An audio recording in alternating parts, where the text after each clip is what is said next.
Hallelujah! Praise the Lord. It's not 13 losses in a row. That would have been embarrassing, wouldn't it? Almost as embarrassing as losing 12 away games in a row. So the rot has been stopped with Sheffield Wednesday 1, Luton Town 1.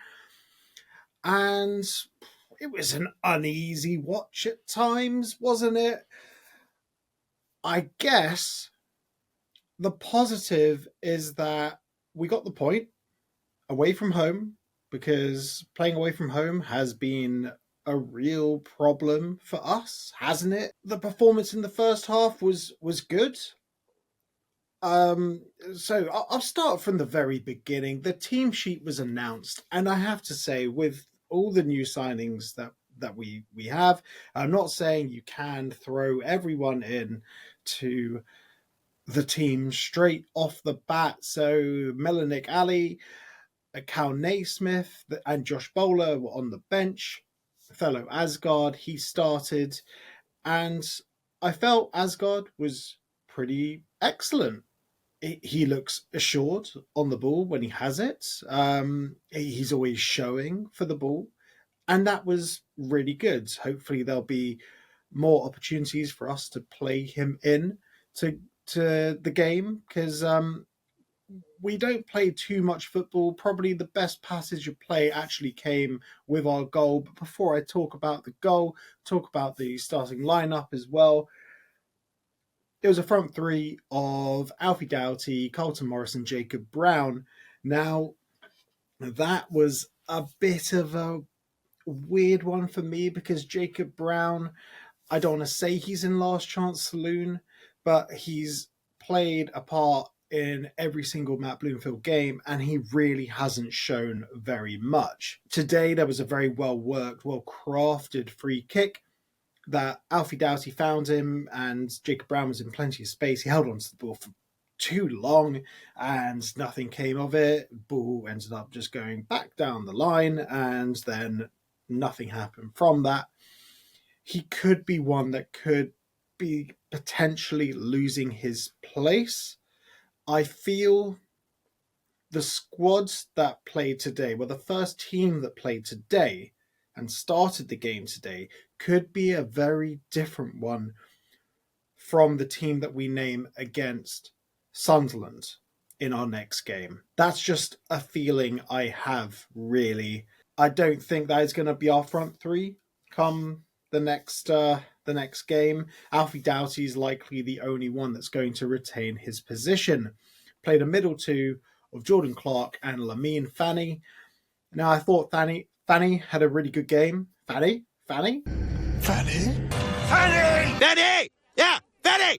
I thought Lamine Fanny had a very good game. He was instrumental in the goal. He burst from midfield, and then there was a quick 1-2. The ball came across to Carlton Morris. Carlton Morris, pretty much the only thing he did in that game, lay it off to Alfie Doughty. Fortunately, the Sheffield Wednesday defenders gave Alfie Doughty time, space, and, you don't need to tell Doughty to shoot, because he loves a shot. I like this new position of him playing left wing. It's great. So he had so much time, rifled in a shot past James Beadle. Sensational. Absolutely brilliant finish. And that was pretty much the only talking point of the first half. We did really well to maintain our shape. It was sort of, I wouldn't say a 4-2-3-1. It was a 4-1-4-1. And in that case, Jordan Clark was pushing up really far, pretty much alongside fellow Asgard. And we did well to retain our shape there. We didn't get passed through the middle. They did get round the sides. And starting with Ruel Walters and Joe Johnson, that was an area that Sheffield Wednesday did try and get at. And Callum Patterson in the first half, he was getting at Joe Johnson a fair bit. But his delivery, his final balls, Callum Patterson, were awful. They were. So into the second half, and Danny Rowe obviously properly got into the Sheffield Wednesday team. So they came out and they pretty much dominated the second half from start to finish. And I'm not sugarcoating that. I'm not I'm not picking on the team, not picking on Luton at all. It was a domination. It really was. And we got lucky the with the points because there was a gilt edge chance for Josh Windass where he ballooned it over from about 5 yards out.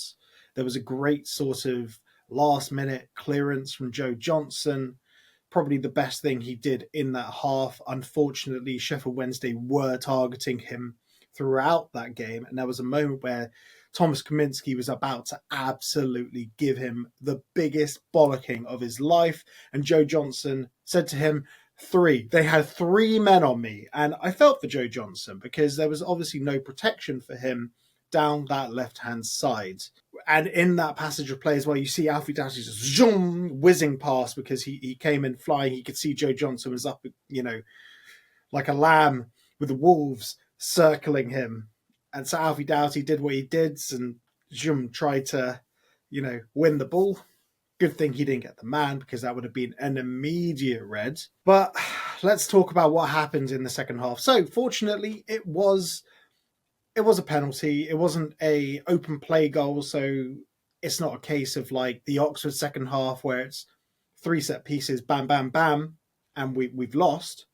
This was, well, the penalty, to be honest, was very avoidable. So it was Gassimer, and he was electric throughout this game, and we didn't really see that ball progression without passing from our team. Really, we saw like one moment from Milanik Ali when he came on, and he can drive with the ball at his feet, and I'm looking forward to seeing more of him.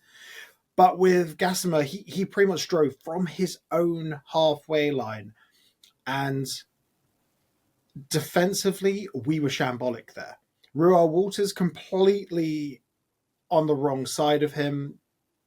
Didn't try and get around the side of him. He was just sort of stabbing a foot in there, and it was doing nothing. Jordan Clark, when Gassimer was starting his move, his positioning was all wrong. He actually went the wrong way. He was trying to cover he was marking some sort of weird space, and he sort of pulled off. And then because he was wrong-footed, then he lost time and the ability to catch up with him.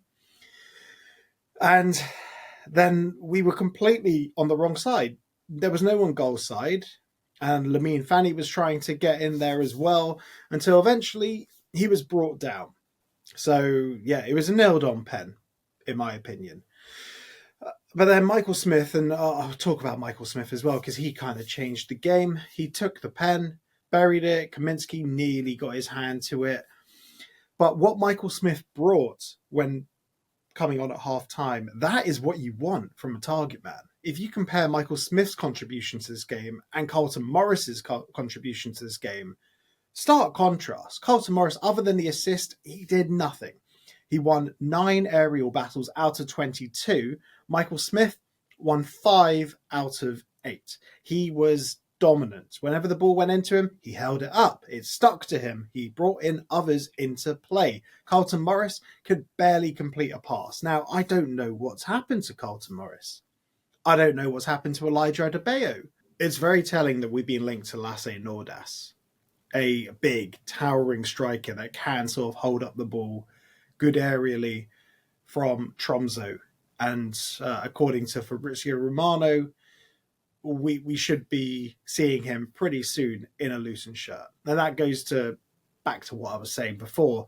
We could be seeing a very different team against Sunderland than we saw today against Sheffield Wednesday, or yesterday, depending on when you're watching this. I'm at a loss with Carlton Morris. He doesn't have that impetus. He doesn't charge around. He's mostly standing around looking very unfit. And Elijah Adebayo didn't even get minutes today, which sort of makes me think he's on his way out. We have to trim the squad down anyway. Victor Moses probably out. Bell missed out today because he was injured, although has he got what it takes to be left back? Don't know. Left back, right back, those are two very weak positions for us now. No getting around that.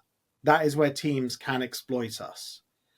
I dream of a time when Reece Burke is fit and Cal Naismith can play left back. So we have Reece Burke right back, Cal Naismith left back. And you know what? Mads Anderson and Mark McGuinness were absolutely fine today. They threw themselves, they put their bodies on the line. In any shot that came in, they were there blocking it, hacking it away. I'm happy with those two. Very happy.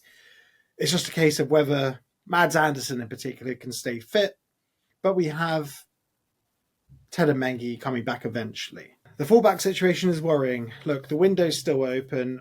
I expect 2 more in, at least by Monday morning.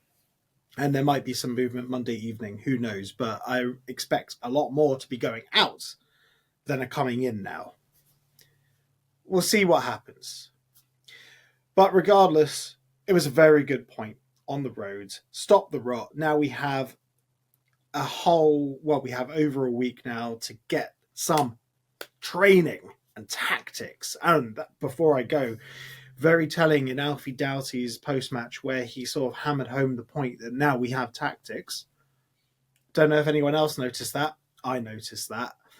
But yeah, we put minutes in the legs, we train, we get the tactics nailed for Sunderland. Because if we can follow up an away point at Hillsborough with something at Sunderland, then happy days. And Alfie Doughty was very confident that we stay up. He said, oh yeah, there's no chance we go down. I hope those aren't famous last words, but we need to take this very seriously, this relegation battle. Regardless, the board have been very aggressive, and they did say we'll be aggressive this window. I fully support the aggression and the cutthroat attitude to, well, we'll see who goes, but essentially anyone that's come down from the Premier League, there's a hangover there, there's a lack of desire, and quite frankly, they can jog on.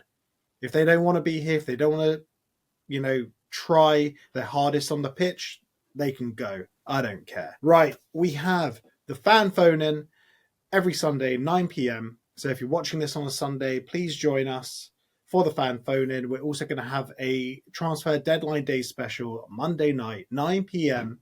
We'll go as long as we can.